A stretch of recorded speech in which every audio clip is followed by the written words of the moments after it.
Miller's Delight. By nameless saint.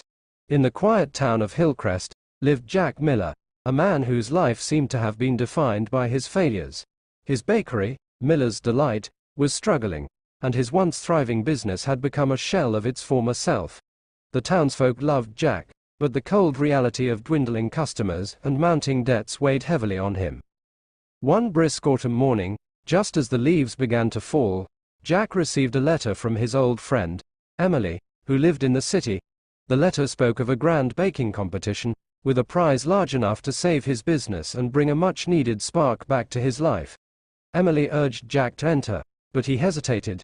His confidence was shattered, and he feared more failure. Despite his doubts, Jack's friends from Hillcrest rallied around him. Martha, a retired teacher with a keen eye for detail, offered to help refine his recipes. Tom, a mechanic with a knack for fixing anything, repaired Jack's old oven. Sarah, a local artist, designed a beautiful display for the bakery. The community's support was unwavering, and they all shared one belief: Jack's bakery was worth saving. As the competition day approached, Jack worked tirelessly. Each day was a blend of flour, sugar, and hope. The town's spirit infused every loaf of bread and pastry he crafted.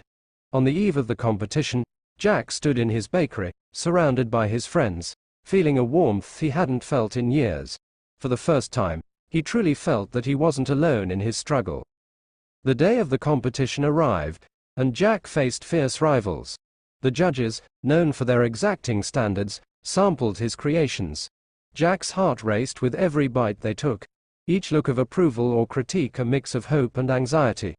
As the hours ticked by, he awaited the final results, surrounded by his friends, their encouragement a beacon of strength. Finally, the moment came. The head judge took the stage, holding an envelope. Jack's friends squeezed his hands, their collective breath held in anticipation. The winner of this year's grand prize is. The judge paused, scanning the crowd. Just as Jack's name was about to be announced, the power went out. The entire hall plunged into darkness, and the crowd erupted in confused murmurs.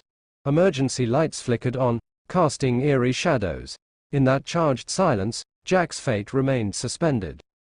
The story of Jack Miller's quest and the outcome of the competition was left on a cliffhanger. But in that uncertainty, one thing was clear.